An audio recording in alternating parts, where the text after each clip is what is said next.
Let them know. Okay. So here we are. This is the 16th touchdown that we're doing with the Wealth Transfer Initiative. Uh, it's a pleasure. Today we might have Livia here from Commons Stack Token Engineering. We might have uh, Guilherme, that it's actually energizing the role of free flow organizer in Utopia. But we now have Anthony here, so be very welcome, Anthony. And it's going to be nice to get to know you and get to know a little bit about your journey with Sensorica, with TB, and your own journey, right? So feel free, man, to just introduce yourself and let's kickstart this. So let's go. I can tell you, I would like if anybody would be willing to hear it. I'll tell you about my current. It's much more important to me than the history. This all has been stuff, right? Which is, but it's not directly related to wealth transfer. So I'll keep it kind of brief. It's I'm trying to build a company to make machines that are kind of like 3D print, but they are capable of making a much wider range of stuff, a much higher degree of accuracy, much wider range of geometry, and a much higher strength um, of material than can be achieved with printing, except through metal 3D printing. So basically, it's a mold, and then we fill the mold with carbon reinforced plastics or glass reinforced plastics or many other materials. And I do think this does relate to wealth transfer. It comes from my time at open source ecology. I spent 4 months at open source ecology, and then I spent almost 2 years in different makers and fab labs around the world, trying to start like a business of some kind, just making parts basically, and making machines like everything from bicycle pumps to farm equipment. Because we have a real problem with like it relates to wealth transfer because we're in a really bad bargaining position these days. We're all highly dependent on technology, our housing, our clothing, our tools, cars. And when you go to make a farm, like a little farm, people really dream of doing, you can't because you don't have the equipment. And you're out in the middle of nowhere. You're trying to use money that you earned in a more conventional manner, and you're trying to for tools that you can't really buy. Um, yeah, we're in a really bad bargaining position, and we end up paying huge sums for really not very much or not very good stuff. There's nothing to do with cryptocurrencies, but I should probably get a little better acquainted with what exactly we're doing here, so I don't go off topic. Right? Ring, are you still there? Yeah, I'm here. I'm here, Um, and Chibi so is too. like, But so I Chibi wary only of going off opens. topic because this is a Yeah, great thing to yeah. talk about. But don't be worried if you go off topic or not, because uh, this is very organic, right? And this touchdown is very organic. It's not so structured. It doesn't have, let's say, a type of agenda where we talk things previously planned, let's say. And so feel free to just flow in the conversation with us. It's very nice and interesting your take about 3D printing, right? And interesting a lot. And one thing that TB shared with me, has been sharing with me, is that one of the components of the pool of shareables of Sensorica in this open value network is all kinds of resources that can be shareable, right? And not only equipments, but of course capabilities, knowledge, and things like that. So, do you feel very involved, let's say, in this proposal, in the sense that Sensorica has been doing for years? And are you related to some of the projects of Sensorica actually, or you actually are proposing some you have you have your own, let's say, your own projects that you want to. I'm not sure if anything. I didn't get it. Um, not sure if I understand the question perfectly. I do have a project site on Sensorka, and it's the Open Value Network, and that is the plan to do things in an open source way and to use the approaches that the TB and his colleagues have developed to try to remunerate people and encourage people to actually get stuff done and to structure of the network. It's a kind of it's a challenge for sure because it's a complex system and I don't really understand it all that well. I mean, I do.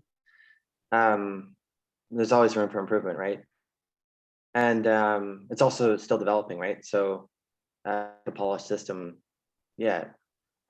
But yeah, I have a page on there and I'm trying to do this Soraka. I have some concerns about trying to get investors on board. They're going to difficult to get investors on board with when you do everything open source. But am I sticking close to the that you intended to ask, or what was the question again? Oh, you got you. That was it. That was it. You pretty much answered it. So that's was it. Oh, okay. I don't know if TB is Just already. dark, I don't know if TB is already with his cup of coffee or a cup of tea, but because you see, for TB, yeah, The coffee is coming. where's the I video? really Come on, we're in the space yeah. TV. You don't put audio. Sorry. We're in the stage. You can show your video. Yes. Well, that 5 minutes after I really wake up and I make my coffee, like You're not presentable yet. it's my ritual. You know, I Okay. wake up, transfer in bed. Okay. Well, we had a heat wave over here. Shirt yesterday during the Fab 16 conferences, right? I just come. There you go. I really I'm happy that you're here because you know you had a question before, like what are we doing here with? Well, we touch on different subjects, and we had people from impact finance, people from the blockchain space, from regenerative economy space,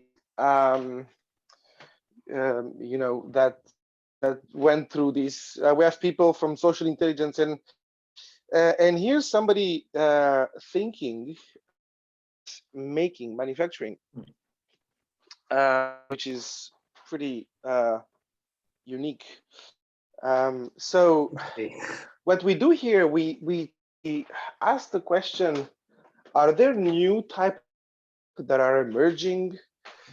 And we try to identify them, and then question: can we put in place mechanisms to transmutate traditional forms of wealth into the new ones? Okay, and you know, sometimes I give this example: the transition from feudalism to capitalism. You know, from a agricultural-based society where land is wealth and everything revolves around land. Marriages are arranged around land, okay? Because that's the source in an agricultural-based economy. Yeah. Fought for land, and okay? human power. And then move to the initial capitalism, where artisans, people that own a motor, and you know, on a shitty piece of land, can make more money and gain more influence in society than people that are land as, you know, agriculture. The transfer of wealth is, you know, in that period, sell your land, buy yourself a steam engine, or buy some, I don't know, some mining rights for coal, or, you know what I'm saying? Wealth transfer is like, how do you use your old assets to put yourself in a new growing economy where new assets are emerging, right?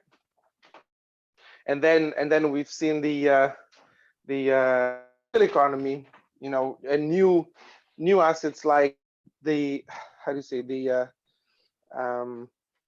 social graph, and new forms of wealth, for example, um, social capital, okay, influencers on the internet, they on that kind of stuff, wealth as influencers, it's some it's real.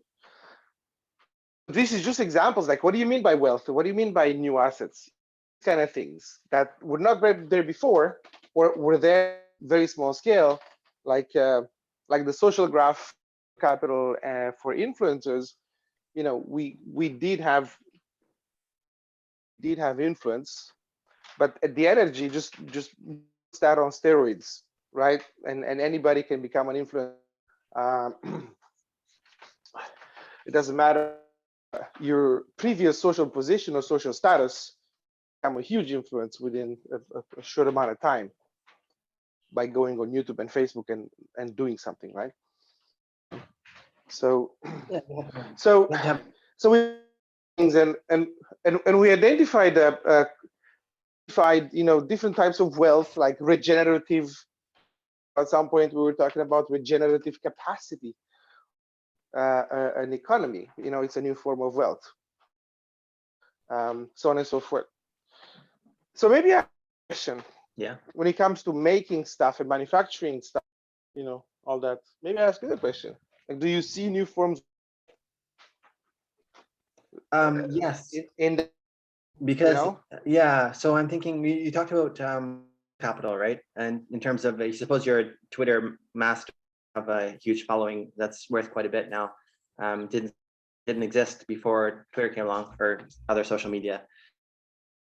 And I see designs, a lot of designs on Thingiverse, for instance, but that entire media of designs is really not worth very much because you can't make stuff very well.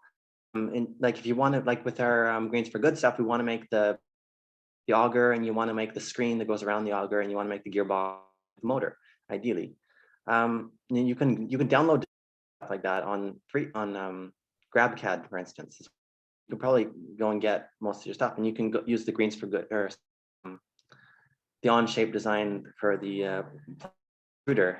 But making it is practical. The design is not worth as much. Whereas as our manufacturing capacity becomes more amenable to small scale manufacturing, like in Fab Labs and Makerspace, we get better equipment and tools and the ability to make stuff during computer designs more practically, those designs will be worth more. And so there will become, I think, hopefully, it's hard to say because like you want trade, or like you want the people who make designs to be remunerated, right? Not all incompatible with open source, but at the same time, you want people who still have it. So you might have like a subscription model, or you might like a customized like Red Hat or something where you don't pay for the basic stuff, but service to make it work a little bit better. I see that changing enormously in the world as the ability to manufacture things, precise, high quality objects, multiple materials, and this may come partly through 3D printing, and it might partly through manufacturetron. It might come through other approaches, but yeah, by any means, it was heralded by the 3D printers, and then it's down. Let me pause you a little bit here, because I saw you had a sort of a slip when you about manufacturing capacity, the ability of individuals to make stuff. Yeah. So the slip is when you equated that to money by saying there's gonna be some trade, so people that do designs, there have to be some pay. So you're kind of building a bridge. You're building a bridge between, it's going back to money. Yes, there's this new thing that I'm trying to describe. Okay. But how do you come to money? You see, so what we're trying to do is the opposite way. Do we forget about money? Okay. And is there a way for society to thrive on different types? You know what I'm saying? So just put this. We're programmed. So and through these meetings of wealth, we're also deprogramming ourselves. Like, imagine a society where we're thriving. Different types of wealth, and we transfer that can be transferred from one to another. But maybe money play just a minor role. But we're programmed by society to think that it's the thing. Money is the king, and everything should be transferred back into money somehow. So everything create has to have a monetary value somehow. So we're trying because it's difficult, otherwise. But I do think, like, suppose you are a follower and you have your Twitter account and you have an enormous number of followers. If it does have value, usually you can get money for it, right? Like, unless it's walled off in a walled garden where you're not allowed to sell Twitter accounts or something. Like, usually if something does have value of a different kind, can translate it into money to some degree. Not always, because there's walled gardens. Like, you're not allowed to sell a Twitter account in some cases, perhaps, just as an example. I'm not sure if that's true or not, but I do think money is a quantitative thing. That's the thing. It's kind of useful still. And in open source ecology, for instance, we tended to embrace money. Yeah. And it's not really wrong with it, especially when it's not conventional fiat anymore, like Bitcoin, and you don't have to worry about the government shutting you down. Money is a little more useful still. So it's getting pretty, like, it is kind of attractive. So it's just a useful tool, is all I'm saying. Yes, it is, for sure. It is. But kind of, we're a society drunk on money and or addicted to money. And money is not everything. It's like, we're eating all sorts of food, but for some reason, some people get addicted to alcohol, and it becomes like the focus. Yeah. They wake up in the morning, they think about the bottle. But it's not the most important that we consume. I do thoroughly agree with you For there. some reason, we kind of got addicted to money, and that has a lot of negative consequences. And it is a type of wealth, and we conflate wealth today. It's like, oh, he's a wealthy person, which means he's got a lot. It's almost synonymous, Totally. So about wealth transfer is like, is there something people can be rich in? Just to give you a stupid example, travel. I go on Facebook and I say, hey, who's in town? I might pass by 2 weeks from now. Yeah. Okay. And often there is somebody that knows me on Facebook. Why don't you crash at my place? And I take you for my city. If you're ever in Cornwall, don't crash here. There you go. So and I doing that too. When you move around, you always out and you might have some. So that's social capital. We're changing any money. So I'm being entertained by somebody. I've being they give me a tour, they feed me, and they give me a bed. But at the same I think time, the best. the idea that you can put a price tag on that is the thing. It's like, it's not. I mean, it's just. But I don't want Yeah. because you could do that. But what I focus on is shelter, food, fun, Yeah. social relations, which are valuable in themselves. I don't have to, do the math and say how much money did I save by going that way. I could do the math and say, oh, okay, the market value of all these is that. So in this store that I made, I saved $300. I could do that, but it's an extra exercise that you could do that it's totally unnecessary to do. It's totally unnecessary. I think Vinny, he considers himself a nomad, and that's his lifestyle. You know what I'm saying? So he's rich because he has many, and and yeah. Even if you do have a bunch of money, you have to convert it into well-being. So I know what you really want is critical, and it's going to help you enormously. You don't have much money, or you do have much money, so it's going to be a very good idea. Yeah, I was thinking after Vinny. Anthony and I met yesterday in a pretty nice discussion, and there was a guy from and he was an innovation guy in the innovation space, in the Fab Lab and Makerspace domain. And he was on mobility. You see, mobility is manufacturing is one thing, mobility is another thing, and we can talk about wealth, new forms of thing there, shared mobility, mobility, all that stuff. But right, so the guy was showing us the phenomenon of miniature cars in China, which is like very grassroots. It's like a bit like capitalism, a lot of innovation, hyper innovation. And so it was pretty interesting. But I was thinking, like, Anthony made a comment, is like, well, you still rely on manufacturers to, Yeah, what I meant to say was that each one of those assembly lines is still 50 million bucks or 100 million bucks or something. It's still a different ball game. Like, it's a certain region of capital intensity and stuff. Yeah, that and then you manufacture on the steel industry to purify the steel and turn it into some functional steel. I don't know, stainless or whatever it is. So you still rely on this centralized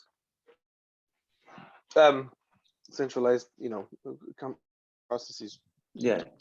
So yeah, so I was thinking about when we talk about peer-to-peer manufacturing and decentralization and localization of manufacturing, one of the biggest problems is, in the end, is how do you turn the earth into functional materials? I see that as I have a lot of thoughts on that subject. I see it as we have a very long chain from natural materials up to finished full parts, and we can talk about the quality of those parts, and they could be a lot better than they are today. Like if you would not do these and stuff, and also make them for different roles. But very long chain there, and I see you can divide them into science, which is mostly about chemistry, and then there's the mechanical engineering part, right? Manufacturing is really those two things. It's a nice little division because and there's some stuff in between. It's like nanofabrication stuff, like semiconductors have a lot of that, but that's relatively small fraction of all manufacturing. And the materials would be of course, it's mostly chemistry, and I don't see it as extraordinarily different from of the stuff. Once you have your facility and you have your talented people, and you can go ahead and you can make aluminum from clay, for instance. Kaolin clay is like 30% aluminum or something. You can make some aluminum alloys that are about as tough as some steel alloys. You can make gears and stuff with them. And if you really wanted to, I'm sure you could figure out a way to make steel. So I don't see games. I see them as like similar.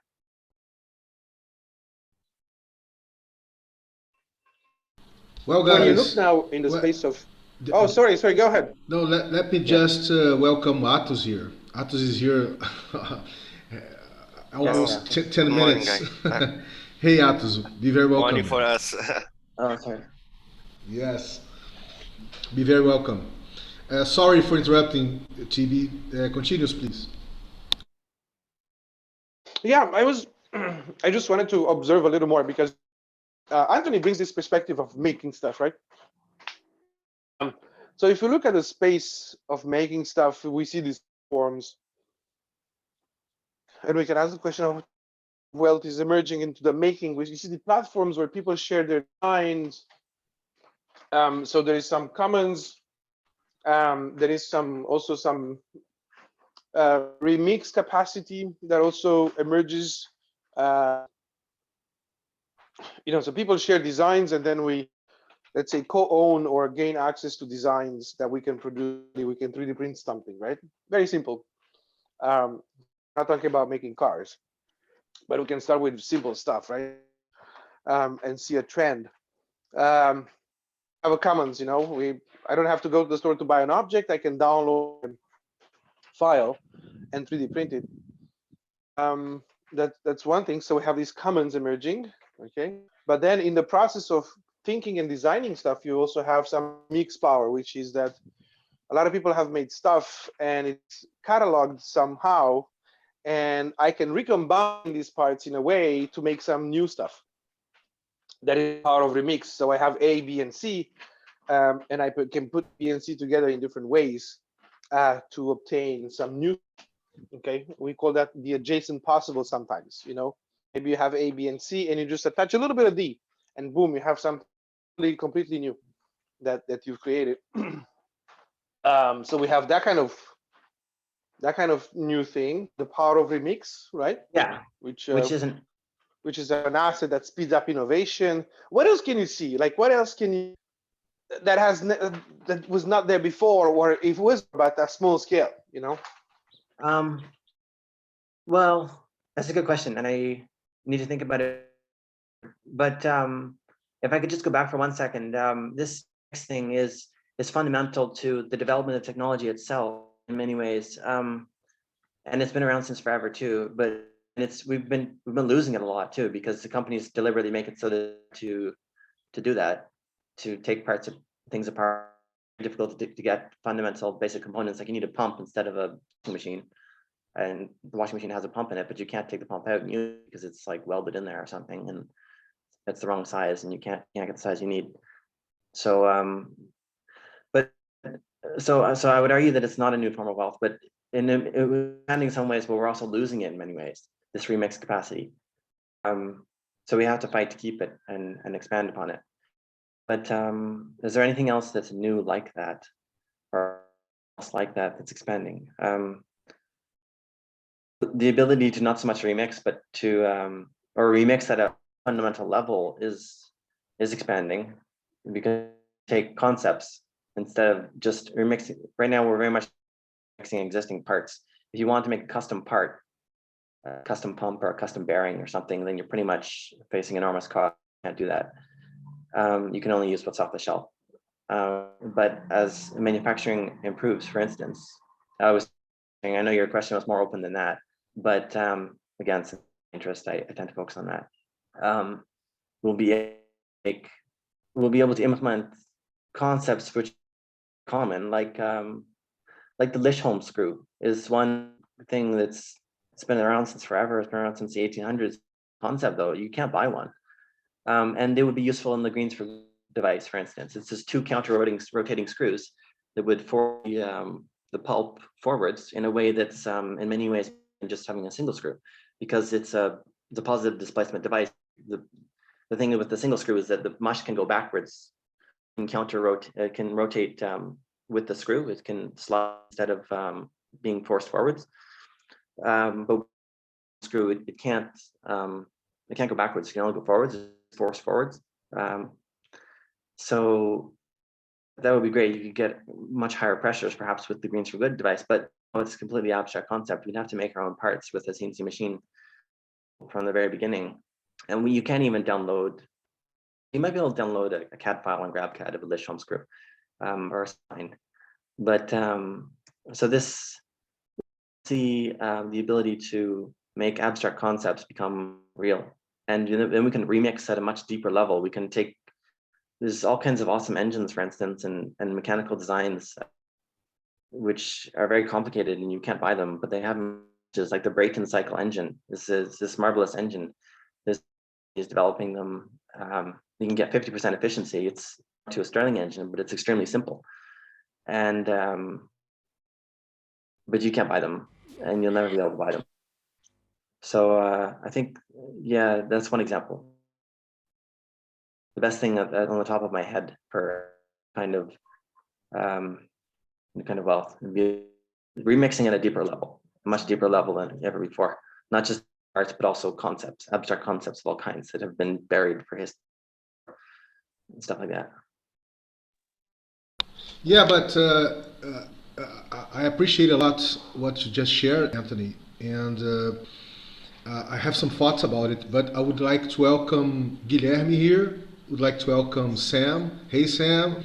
And my great friend from Bolivia, Marco Zubieta, is here. So be very welcome, guys. Oh, hi, Marco. Yeah, it's a pleasure. Hello, Beth. And Marco, Your video. I think that you would love to get to know Anthony. Anthony is a maker, and he's Yeah, I related. saw Marco yesterday at the Tab Lab event. Oh, do you know him? Oh, right. So that's nice. That's Well, we didn't really talk on there yet. Small world. yeah, Yeah, small world. Yes.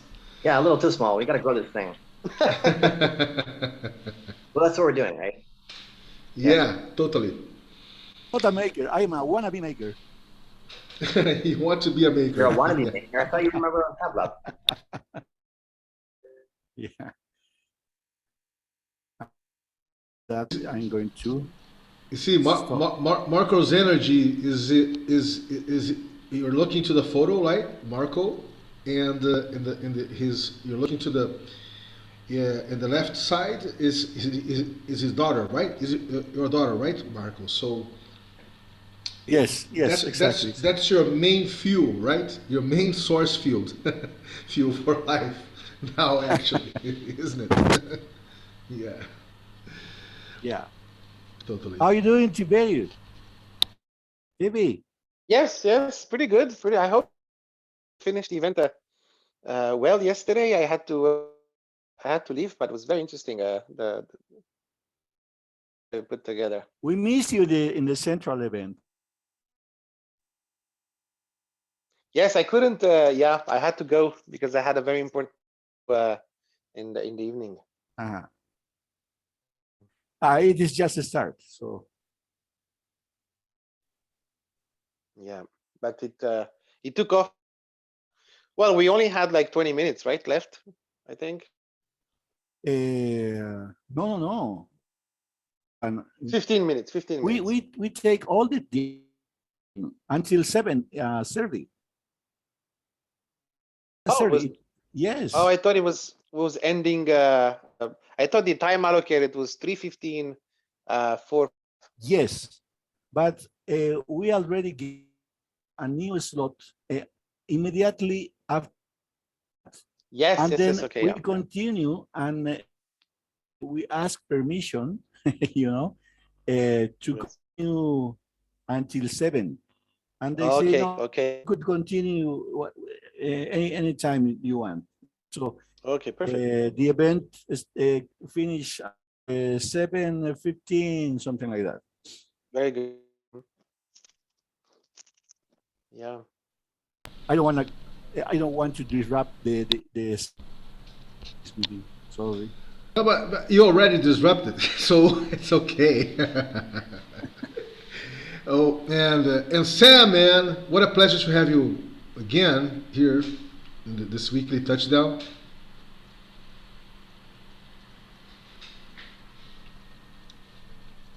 That's some from Croatia.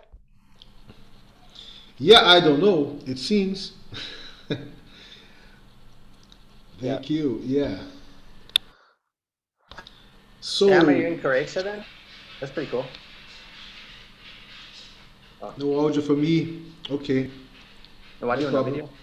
Yeah. But if you have video, it would be nice to see your beautiful face.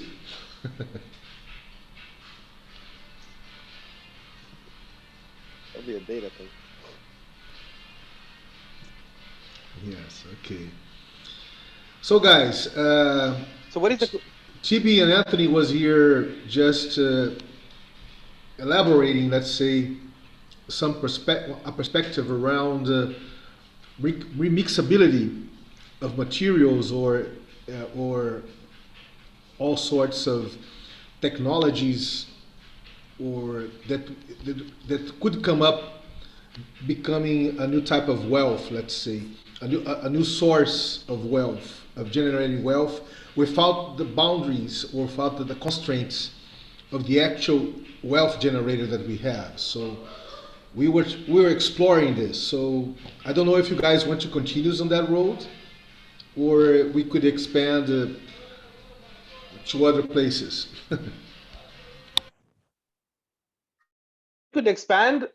We could expand. I just wanted to take advantage of the fact that Anthony's here. He thought about making stuff and making for a long time, and he's into that space.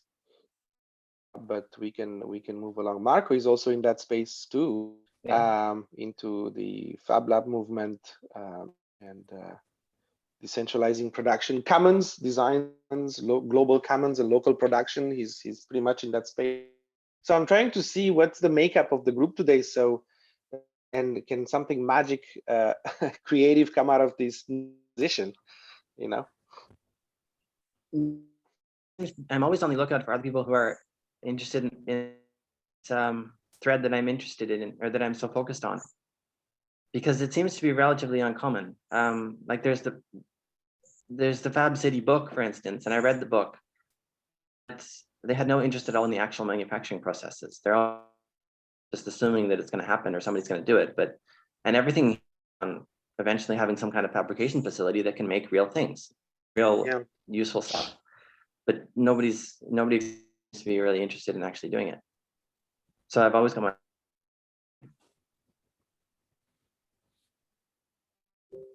Yeah.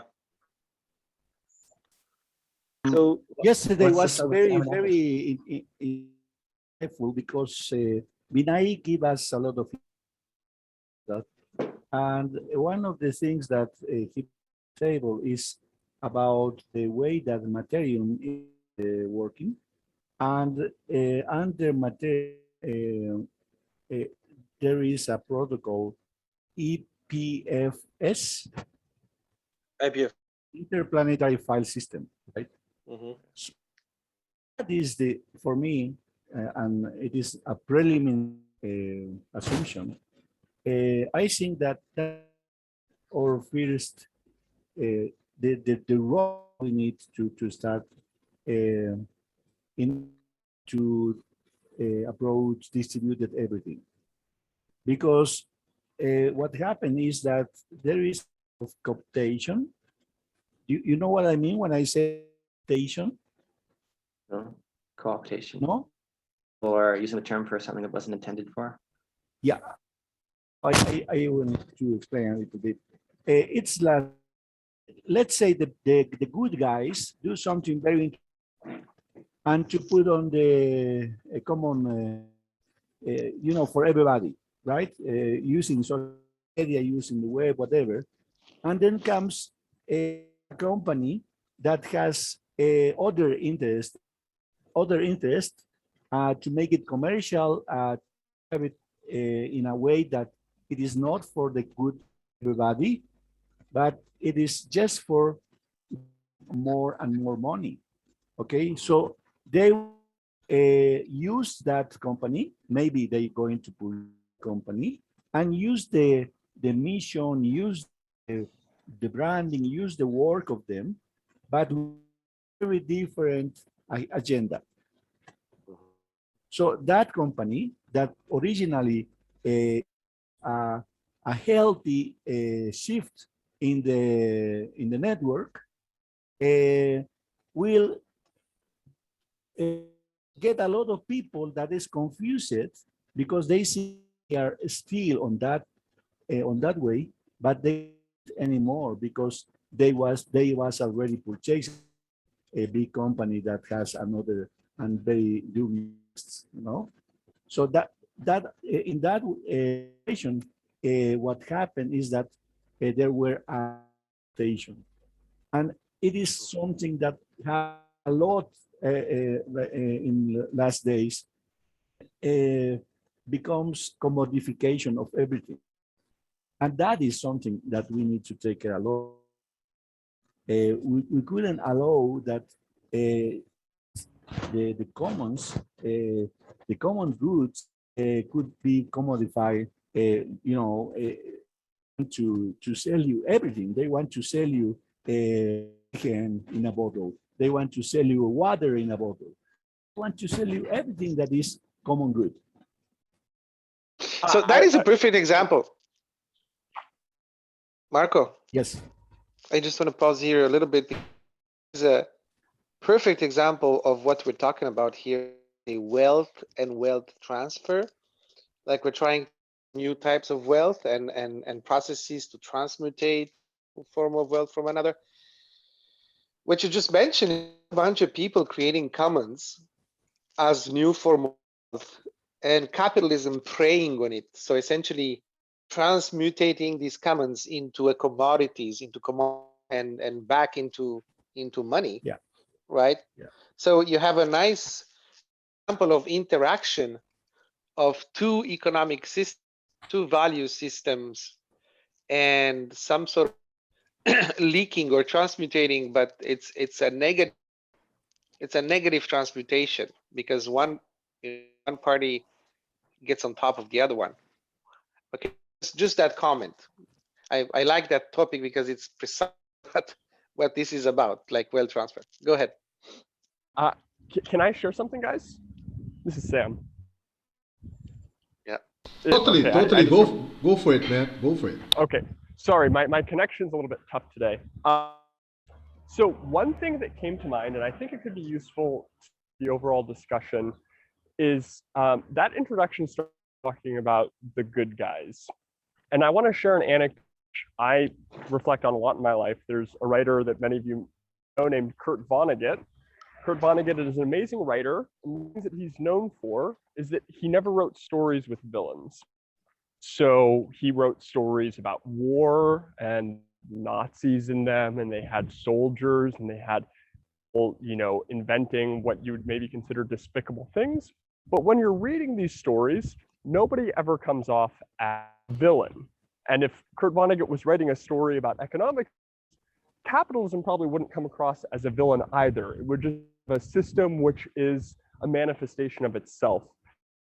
That the one contribution I'd like to make here is that maybe by kind of stepping back, not thinking about kind of villains or good or bad, we can maybe start to understand the mechanisms which lead to this kind of creation. And the example of companies I just wanted to add to maybe make it a little practical is that companies are not co-opting. There are people inside companies who we could say from a Vonnegut perspective are not villains, and we could try to understand what drives people inside companies to take these systems and then try to co-opt them. And I'm not saying this from a perspective of necessarily like kumbaya. I'm saying it from a perspective more, well, let's try to really accurately understand the processes that lead to this, independent of any stories, independent of anything subjective we apply from our own experience onto it. And then maybe from that understanding, we can come to new insights about how to deal with it. Because if you come to better understand how companies are co-opting these things via the people inside the companies making those decisions, and why the people inside those companies are making those decisions for, you know, advancement, for job security, because it's easier than innovating themselves, or a mix of any of different things, it could just help us get a better clarity on what the problem is and how to approach it. And I don't know if that resonates, but I just wanted to share, and it seemed like it might be. That was a great comment. Yeah, you seem to be. This is an of that occurs in Buddhism and as occurs in violent communication, and all of what you're saying. But part of what you're saying, it seems to be to understand things as they actually are, and try to let go of what they call mental filters. And their little philosophy, ignorance is not an absence of. It's the existence of these mental filters. We say this person, and that's why they did what they did, and that's the end of the story. And then we don't continue, because that obviously has problems, because if we don't understand why they did what they did, somebody else is going to do it again, and never really going to get anywhere with reducing that tendency to do that thing. And it seems related to what you're saying is that let's not think of these capitalists as villains, but I nobody here was really advocating for thinking of capitalists as villains. Like describing this thing that tends to happen, the capturing of the commons, is a mental thing for pretty much everybody, except for a very small number of people from it. So it's something we want to avoid. I see Vinny kind of shaking his head there. Is that not what you're thinking? No, I don't see. You characterized my comments well. Yeah, I don't see capitalism or capitalists as something evil or something that I'm against it. I just see as a way that our species evolved as a civilization and with its economics here on this planet, right? I don't say that it's unavoidable, but it happened. So it's a fact. It's not something that we can digress and say, no. Theoretically, we could be this way. But what I'm saying that we can learn a lot how to use, let's say, some forces related to capitalism that without the constraints of being used the way that we're doing actually, the way that we still are doing, in the sense that if capitalism, I will try to explain myself, I'll try to put it in another perspective. You see, capitalism has its own, it is its own creature, let's say, in a sense that you can actually poke a little bit here and poke a little bit there. You can twinkle some of its, let's say, matrix, and you can turn the way that we understand capitalism, that is a very extractive way, a very concentrated way to generate, let's say, one type of wealth, not all sorts of wealth, but we can use all the knowledge and the culture that we have around capitalism to make it to reframe it in a sense that it can be let's say used as a force to push, to impel a new framework of commons, let's say. Because you see, the thing is that it's so culturally and economically embedded in our lives, right? All of us, that you just can't you can't just put it aside. You have to reframe, to re-signify your way to deal with capitalism, but not in a macro scale, but in a micro scale, in a sense that you can open, you can interface with it, because it's you can't not interface with it, because it's present in our lives, right? So, but you can open some fractures, you can open some fissures, make some fissures to pick up some forces of it, and reframe it in a sense that it's not so let's say ubiquitous in your life, right? Not so ubiquitous in your life. What I'm saying is that you can make capitalism work for the commons, not in a systematic, in a macro way. You can make it happen in a very micro scale, but in between you and other people, right?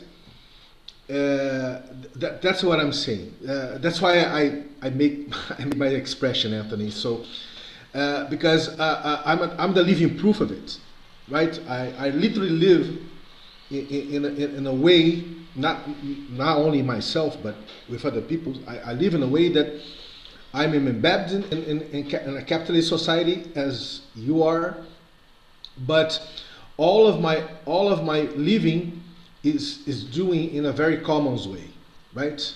In a very commons driven way. So, but not in a systematic way.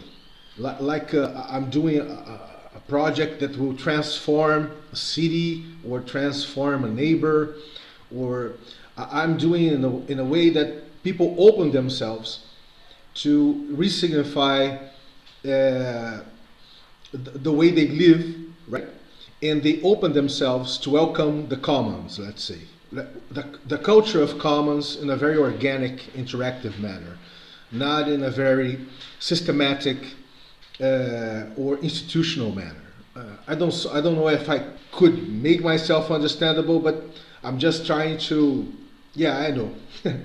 I'm just trying I have an to. idea for the couple.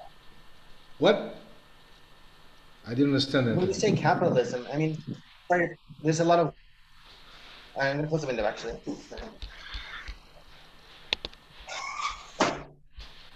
Okay, capitalism. It's an old term that's come to mean many things for many different people, and I'm curious if, like, it would be great if you could tell us, like, I know you can't give an enormous description because it's an enormous system, but if you could tell us to some degree what you mean by capitalism. What is it that you're making fissures in, or you're finding tax? Your audio just was a little bit faulty. I couldn't understand what you just said. Shit. Is it any better if I come closer like this? Yeah, for me it is. I don't know for the rest of the guys here, but for me it is. Okay. My question was, you talk about capitalism, but it comes to have many different meanings over time. Yeah, It's one of these old terms with an enormous number of people who have been evolved with different terms and forking the idea. So you're making fissures or cracks in capitalism, or you're finding fissures or cracks. What do you mean by capitalism? Because I have a couple different ideas, which are kind of my favorite ideas, but I'm not sure if they're the same as. What do you mean by that? Could maybe tell us a little more about that and understand your position better? yeah. Well, Go on, Marco. Go on, Marco, please. yeah, this is very it means different things in the framework or the education that you receive dependent on others. So for me, there is a need to select with very careful approach that matters. Okay, so if I will be interested about politics, I will be in a forum, or I will be, you know, in a parliament, for instance, or something like that, or in a. But what enter the makerspace is that, for my understanding, political people just say about something, and makers just do that thing. One thing is the declared statement, and one other is how to make it work, how to transform it, right? So that is why I choose, and that is personal, just personal perspective. I choose to enter the makerspace. And when I had this scenario, I realized that there is forces. Some people behaves in a way, based on cooperation, and some others behave that predominantly is the competition. So that is the two words that needed to discuss, I think. I think that we have, for instance, collaboration, and on the other hand, we competition. And that is what Jeremy Lent with these two books that is amazing, in which he demonstrates in history, humanity, what the stage that we have right now. And I don't that competition is less important. I think that is some kind of between them, and sometimes there is collaboration. For instance, the COVID we are facing. So there is a lot of collaboration right now to solve a lot of things. And you need to account that in 1 year, we achieve something that, expecting to create years, a vaccine or some a vaccine. So this shows the potential of collaboration, just the competition, the pure competition, or the pure gain, or the pure individualism. When we talk about capitalism and socialism, we are talking about categories that are, totally in the past, in the 19th century, and we have right now hybrid systems. You don't believe that China is a capitalist country or a capitalist country. It has both. It has both. So there is nonsense. It is a nonsense discussion to, go between them. We are not doing that. We are just trying to understand what happened. What is the limits that structural systems that are defined by capitalism impedes the of the commons for regenerating process, for a social organization, for make or distributed manufacturing, whatever. And we have to understand what are that limits, that is true, and how to deal with it. So for me, useful to try to identify where is that limits and how to overcome that. Don't care about what capitalism or what happened with the other ideologies, because it's all day, every minute, every second changing, So the hybridization of the system now is empowered by the way that technologies are, deploying potential of the human species.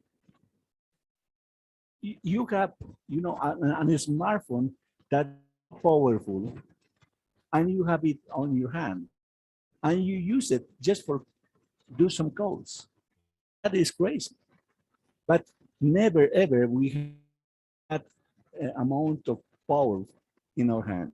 And I think that it is more important to discuss how we could, more possibilities for the common good, overcoming that structural limit, to just discuss about is or what needs to be, how to, create some. It is better to approach how to make it new.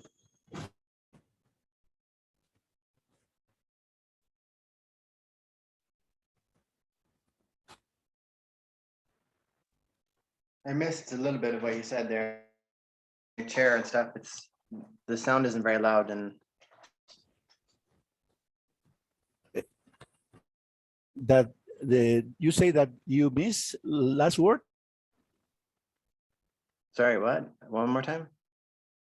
Are you saying that you miss? Yeah. Okay. What I'm Yeah, saying is that I am a Fullerian type of guy, and I think that it is needed to reinvent, to create something obsolete the other system, and that it possible is just identify the limits that current systems, and I capitalism or socialism, no, current systems are using to the people, to the common people, and to common goods. So we need to deploy an strategy to overcome that limits, get more space in order to deploy strategies, regenerative strategies that really work. And of course, that is something that we do by organizing the commons, but organizing cooperation, organizing the way that, for example, space could gain another level. That I'm talking about that, for instance, get like 3,000 people in a campus, in a university campus, at Datathon, right? And they are work like for 3 or 4 days, but you couldn't To do a what? A that data what? Datathon. You know what I mean? I'm just writing in the chat. Yeah. Put in the chat.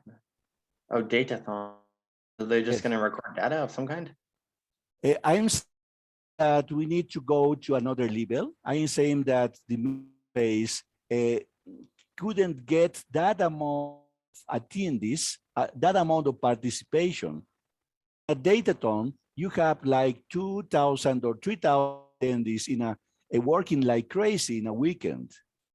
But you don't have that amount of people in a megathon, for instance, right? And that is why there is a lot of limits that are on the physical computing scenario, for instance, when you to create stuff based on robotics, Arduino, etc., etc.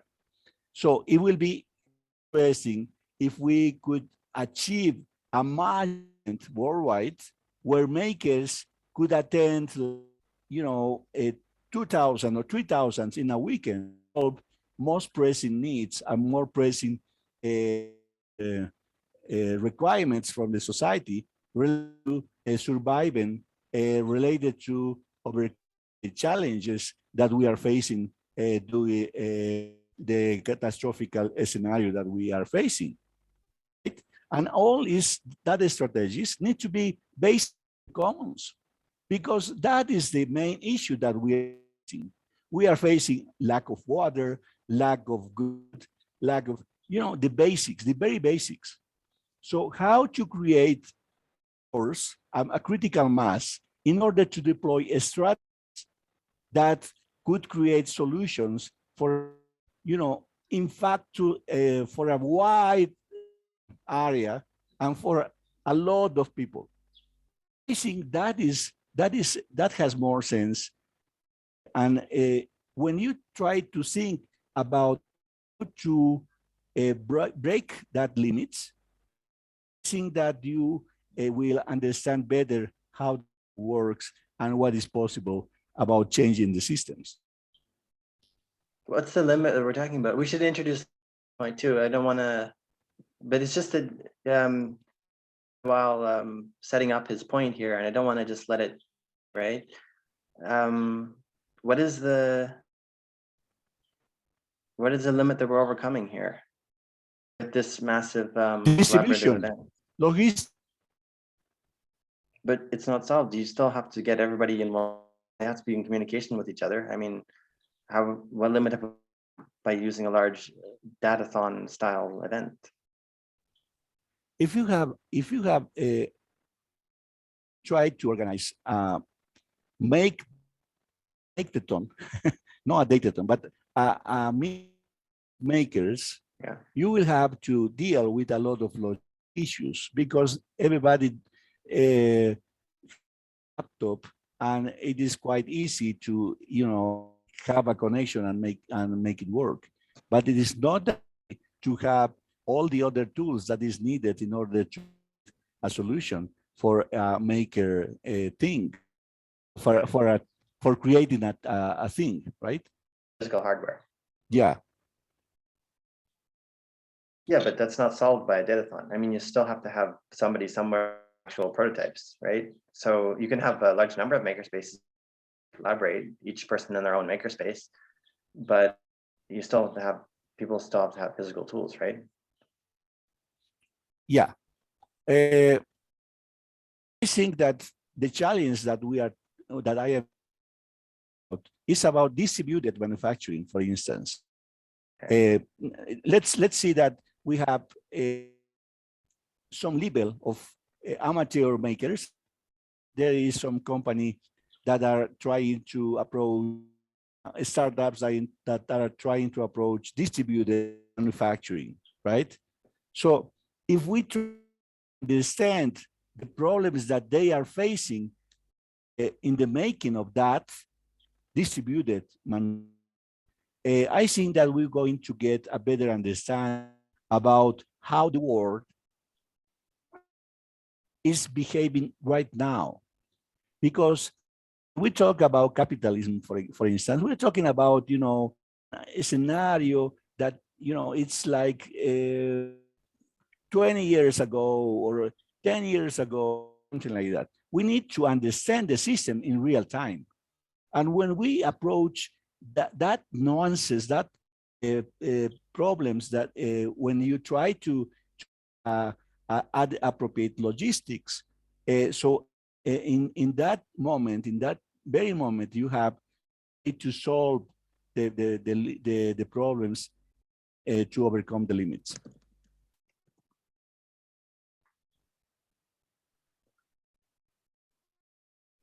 It makes sense for you? My attention lapsed. It sounds like we're.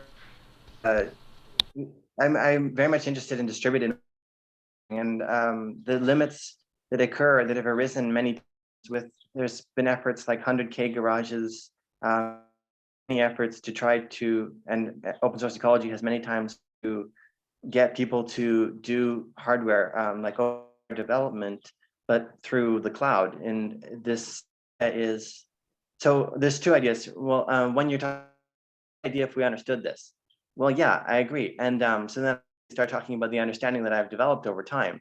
The idea that it's good to understand things, of course, yeah, we all agree on, sure. But how critical it is, yeah, obviously mission critical. The better we understand it, the better we're going to be able to do. So if I could just transition to the actual understanding for a second, even this supposed cloud approach, people, it's extremely rare it has a workshop, like just even a garage to work in, and also the time to work on a project like Greens for Good, or a project like any of the open source projects, projects like the printer that they have, or the 3D printed drill, for instance. They offered a bounty. They tried offering for a while, say, okay, we were going to give like $10,000 or something, whatever, to somebody who can make a 3D printed drill. Mm-hmm. And they never got any take because of the limitations that exist with the people on the ground. This is why I was a big fan of actually making open source ecology just to have one place in the world where you actually have on the ground with workshops in collaboration with each other. It might be, but they're working around the year round, actually making a little bit of progress. Because otherwise you offer this bounty and you say, cloud approach, let's do like a datathon style, we'll offer bounties, we'll have games, we'll connect everybody over the internet.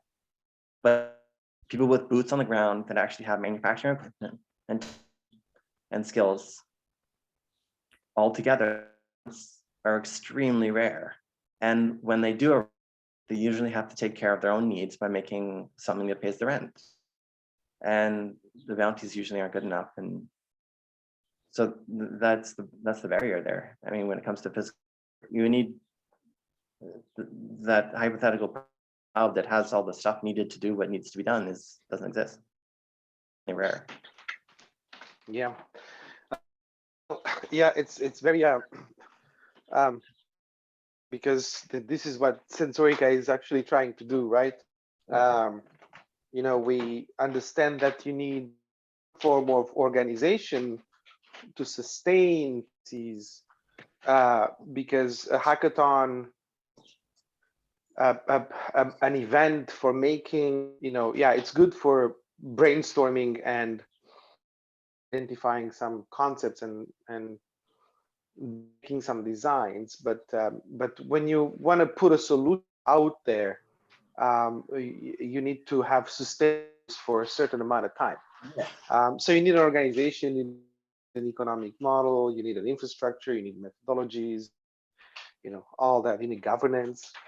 So this is Sorica is trying to do, to recognize that things don't just happen by magic, and lonely wolves in their can't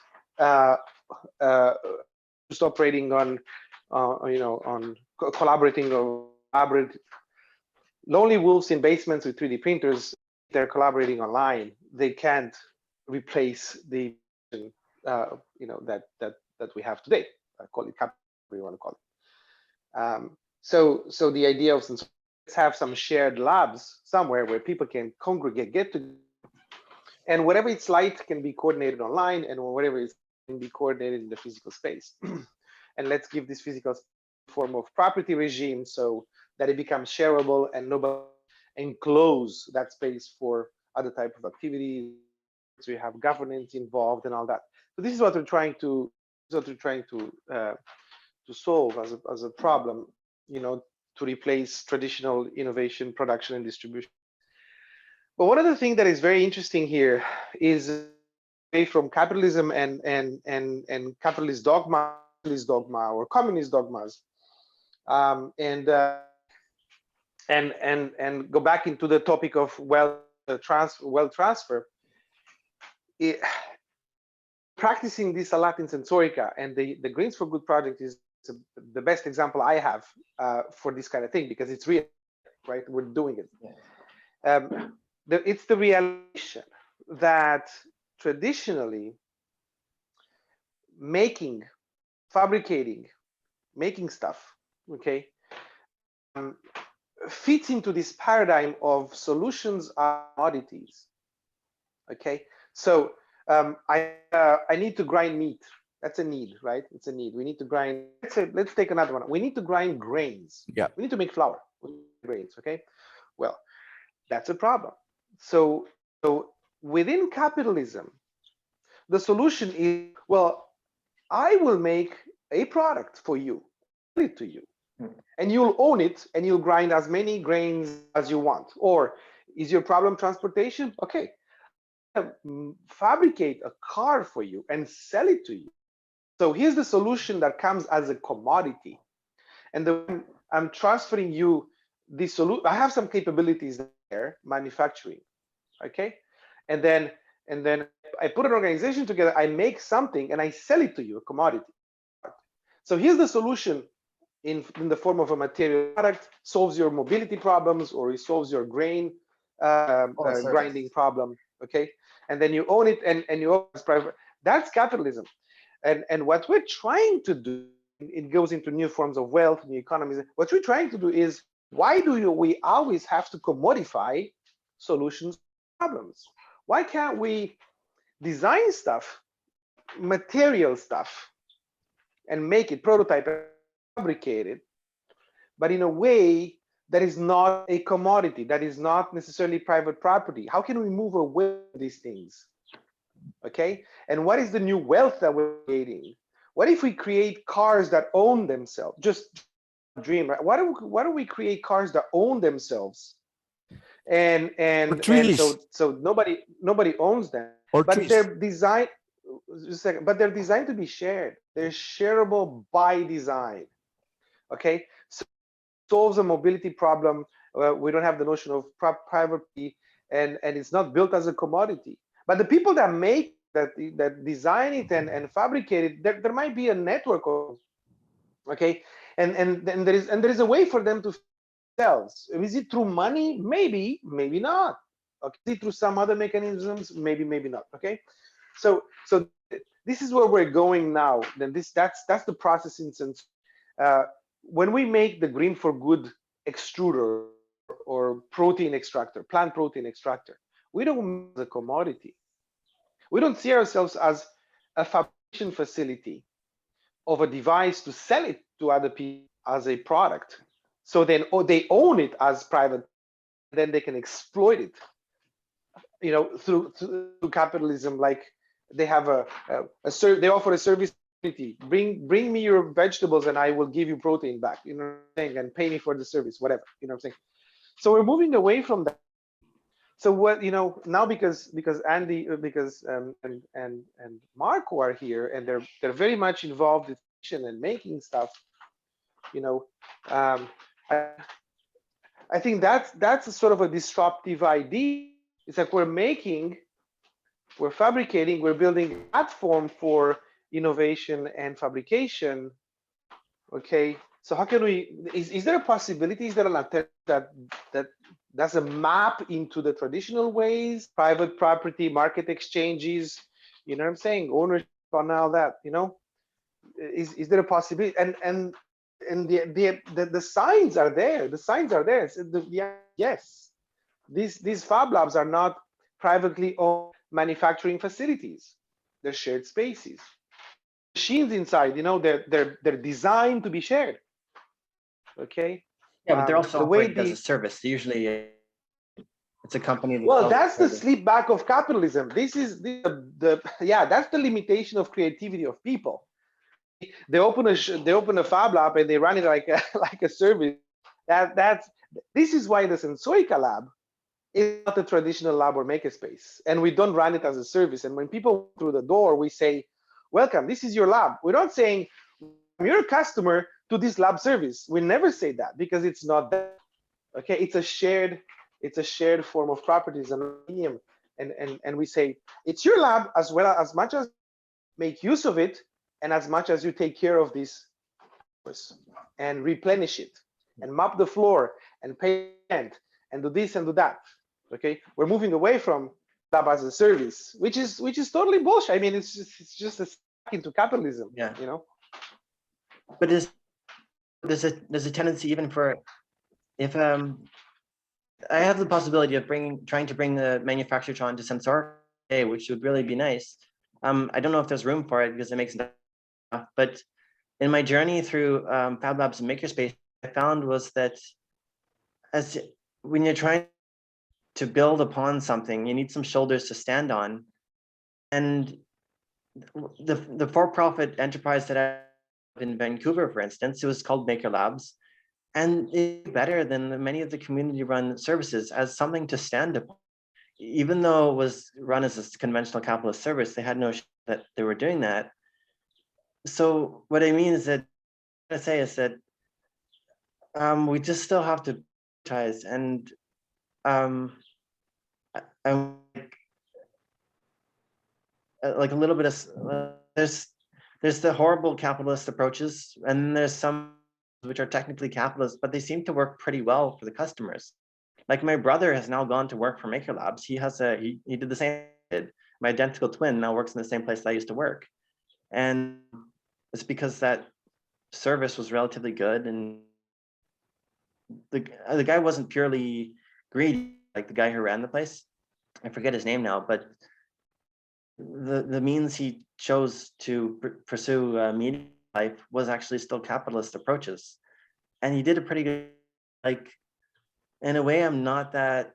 It's much room in either category. You got the commons and you got the approaches, but there's so much room in either one that sometimes it doesn't really work out very well for a lot of the people who are members of the commons. The capitalist approach seems to work out in some cases pretty well for people who are customers. Well, it does because it's the mainstream economic system. So the web of relations is there, the piping, the infrastructure is there. So when something new emerges, it usually exists in the toxic environment because exactly. We haven't created our global infrastructure. We haven't created our global culture yet. So we're marginal, but sometimes marginal things move to the core and become mainstream. You're right. I mean, Sensorica is just an experiment, and we're not successful in terms of material, belongings and communities. But I like to believe that this will slowly move towards the center more and as we advance.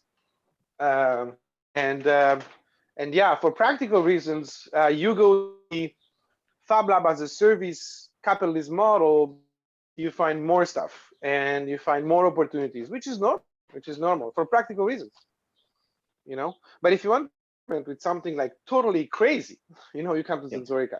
You know what I'm saying? Like if you want to be totally deplatformed in your head, you know, and completely blown up by new ideas, you come to Sensorica.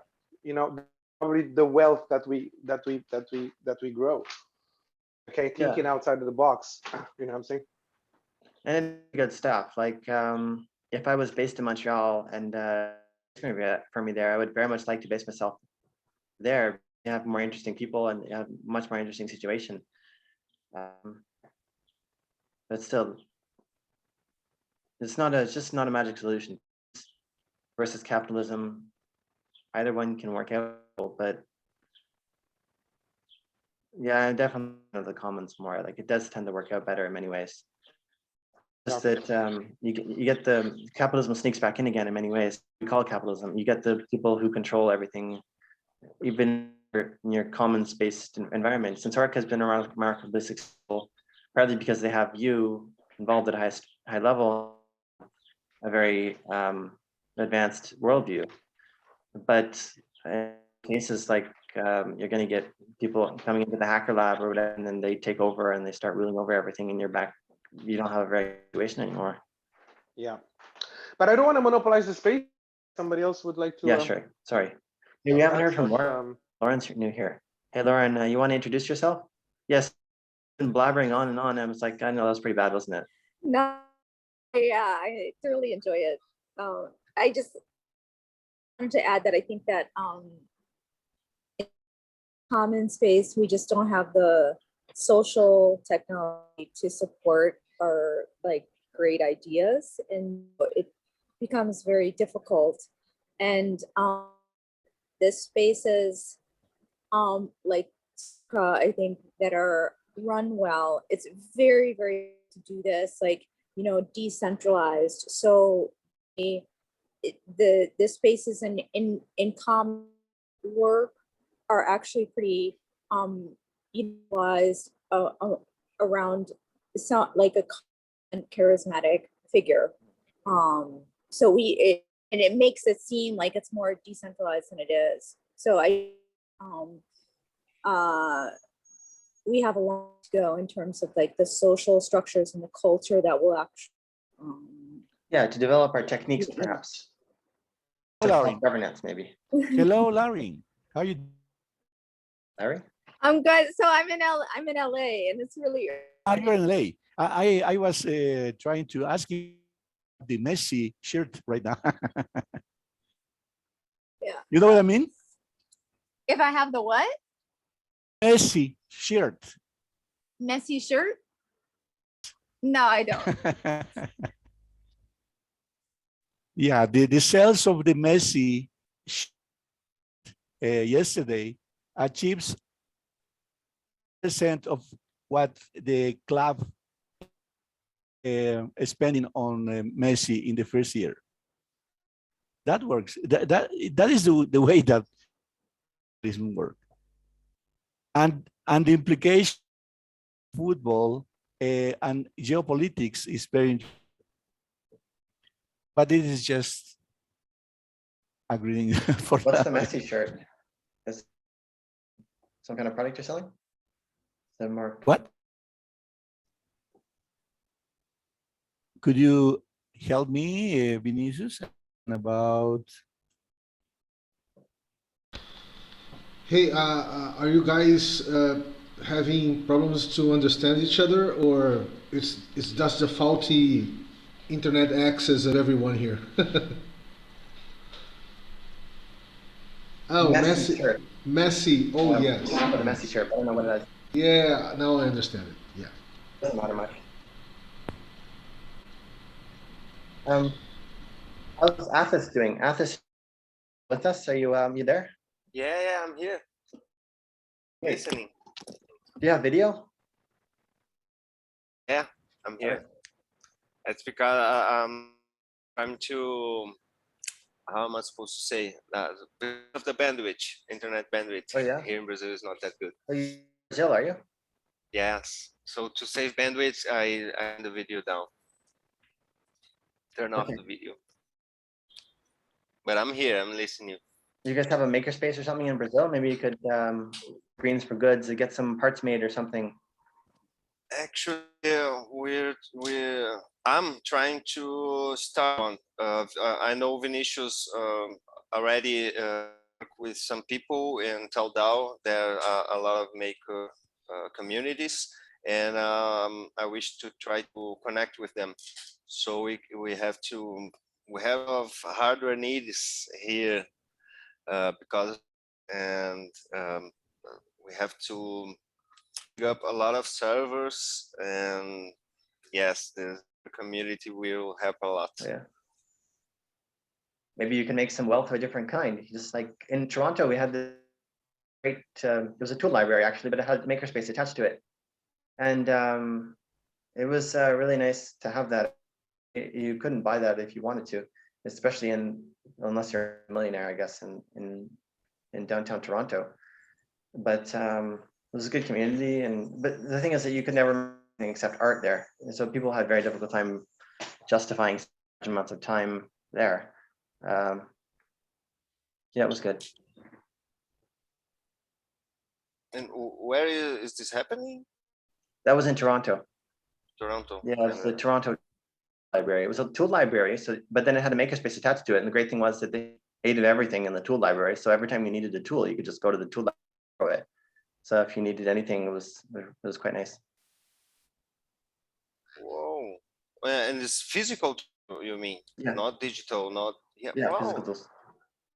Wow, and they had quite a good collection there because it's a very wealthy society, right? So people donating all kinds of stuff. Sounds great. Yeah, we could replicate this here. Yeah, it was a good idea. Create some wealth there with we don't use our tools most of the time. They're sitting there 99% of the time doing nothing. So you make it right, and then everybody has more, right? Because everybody can get what they need when they need it. Makes sense. Makes sense to me. Yeah, there's the city of Ottawa library, but they got evicted, and I think they're setting up somewhere else. It wasn't very well run. You had to pay a lot in fees and stuff, and you ended up how much the tool would cost. So I didn't use that very much. The Toronto two libraries are much better run. Yeah, for us here in Brazil, we had this need of doing a lot of hubs, a lot of clusters, repeating the same concept because we here in Brazil we have a lot of big territory, you know. What are you gonna make in your maker labs? That's what they would make in Brazil, because like here in Canada, people have like just coming out their ears and they don't know what to do with it all, so they just make garbage. And we call them in many cases the makerspace called Steam Labs in Toronto. I mean, there's a lot of different makerspaces and Fab Labs in Toronto, but my joke was that it was a garbage factory, and that's basically what we did there. But in Brazil, I suppose you can't really afford to just make garbage. So what do you make there? Wow. What do you mean? Like, what sort of stuff do you make in your spaces and Fab Labs? Well, I'm trying to connect with these maker labs. I'm not part of any, but I'm used to build things myself. You know, I have experience build computers and some hardware, so I do it myself. You know. Now I'm trying to connect with other people with the same skills and other skills and these communities, you know, to make this happen faster and grow this community and this concept of open source and this kind of things. That's great. Yeah, see, like it's like kind of a useful undertaking. You're not just making decoration coasters and like clay figurines and stuff. It's like building computers, right? Yes. Yeah. Yes. Yeah, that's a big challenge to actually do useful stuff. Yeah, the challenge to me is this community part. Evangelize people about it. You know, there's a lot of digital inclusion, we call it here in Brazil, because most people don't know about this. What happened when you click on a link in the internet? You know, and then there's this educational process that we have to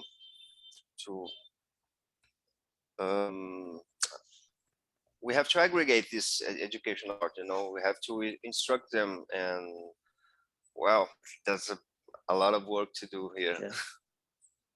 I have one of my best friends is from Brazil. I'll go visit him later on, probably tomorrow. Where in Brazil? I don't know where. Hey guys, we're here at the top of the hour. Yeah, normally the touchdowns duration is about 1 hour and a half. Was a real pleasure, Anthony, to have you here.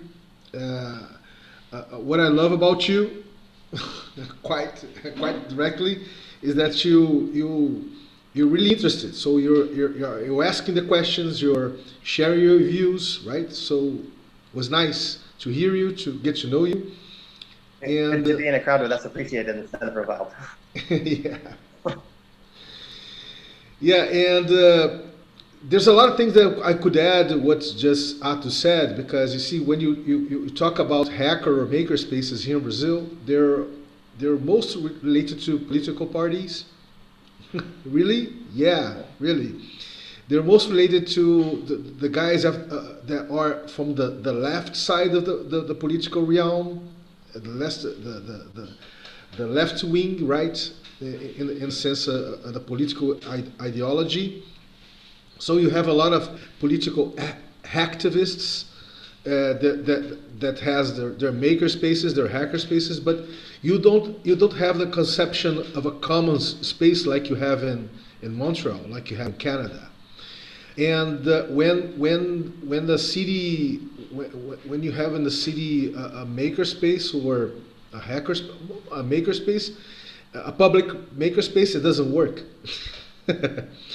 It's just for show, right? It's just for show. It's just like some political, let's say some guy that wants to be elected mayor or be elected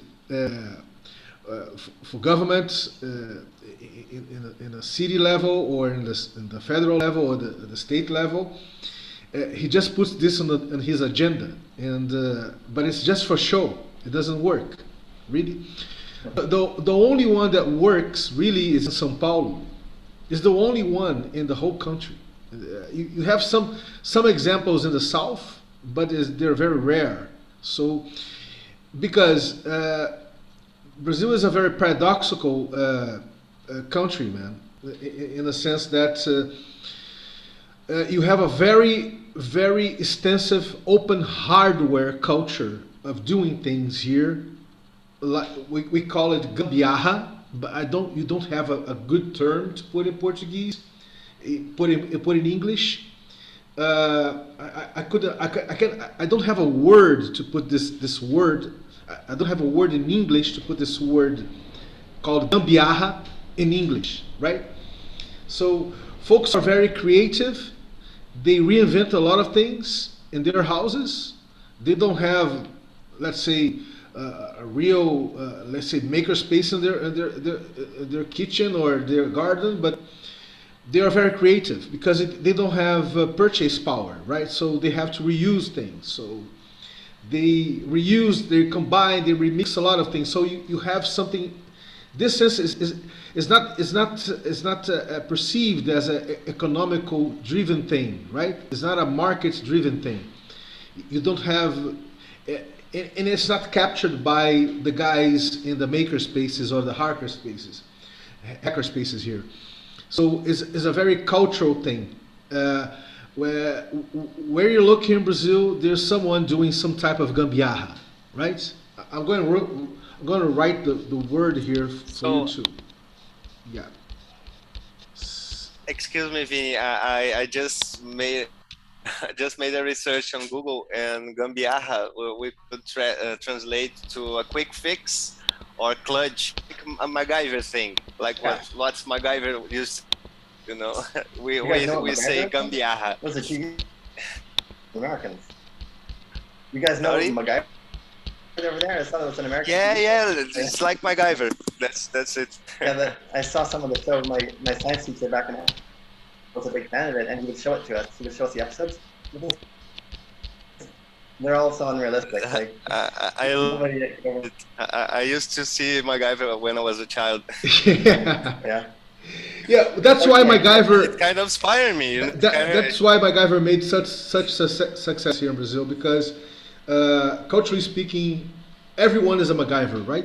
Here, everyone tinkles things around, make quick fixes, and but they don't understand this as a maker culture, right? But it is. I would argue that is the most extensive maker culture in the planet, but it doesn't recognize it as a maker culture.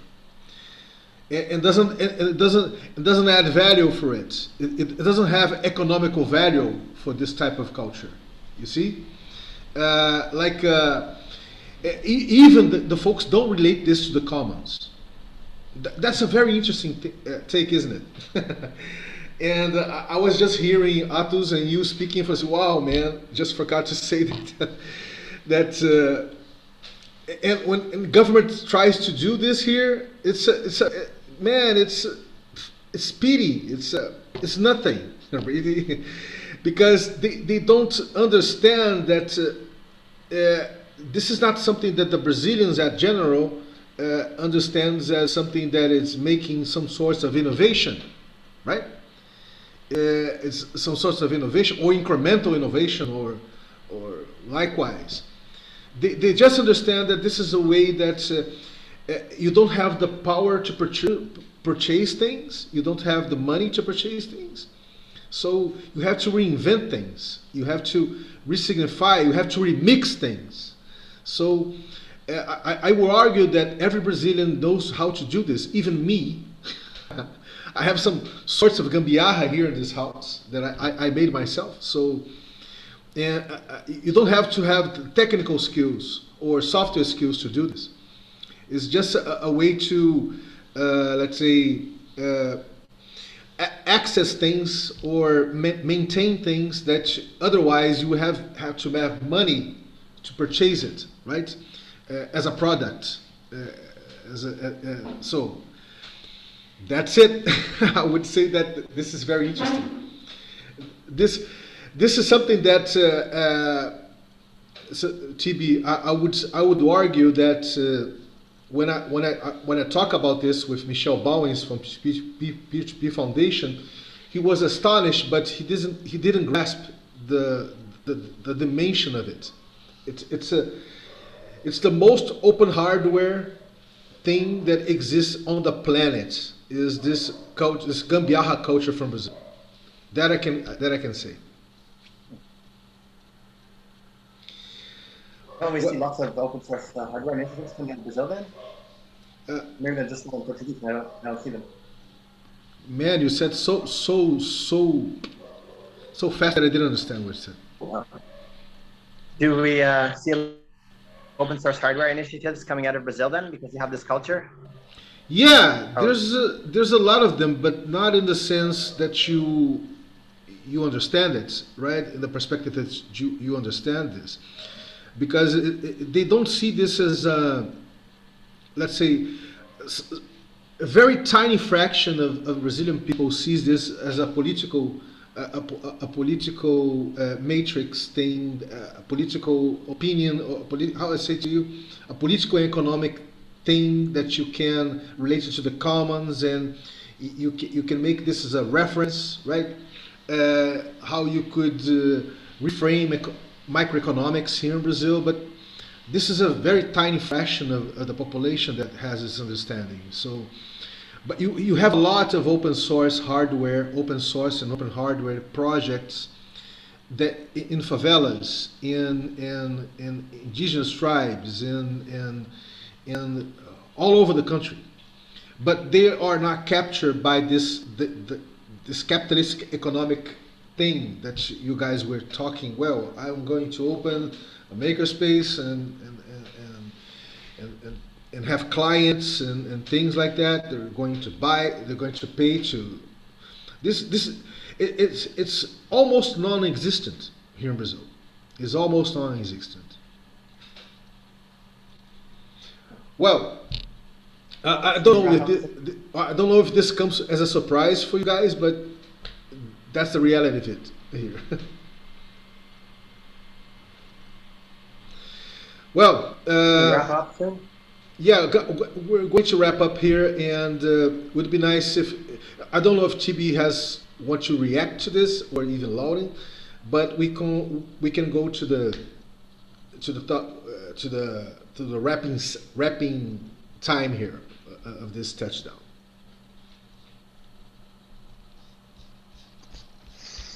Well, just a little bit to add on top of that idea, uh, which is, even in Romania during communism, when things were scarce, you couldn't find parts easy. People were, it was a MacGyver, and not into documenting like open soil and publishing or whatever, the same way.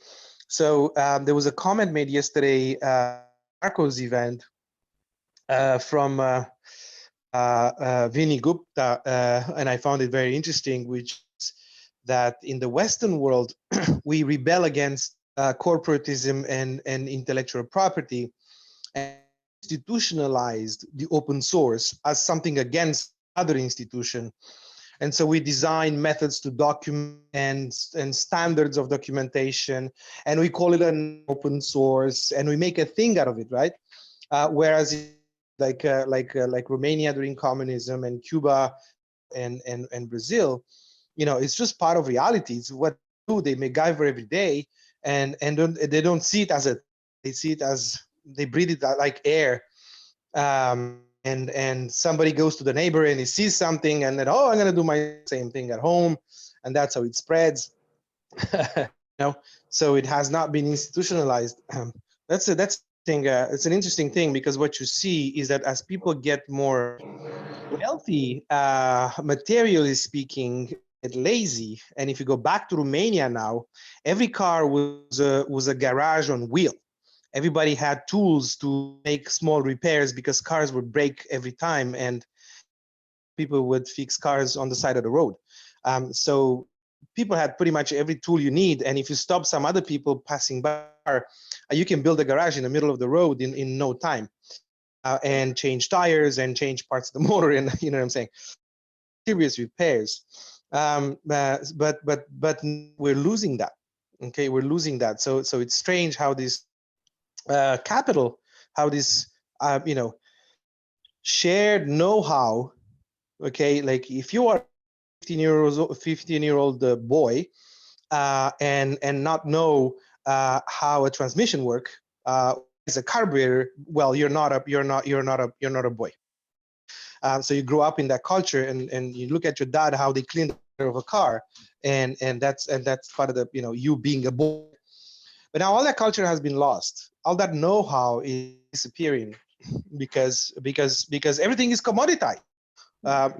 As a service, your car breaks down, well, there's a garage on the street, so why don't you go there and do something else with your, while we provide you the service, right? Yeah. And so it's funny how very powerful in destroying this shared asset, which is like know-how, right? And the culture of becoming a MacGyvering. You know what I'm saying? Becoming a MacGyvering. Anyway, that's all I have to say. This is a phenomenon to Yeah, I went to Serbia.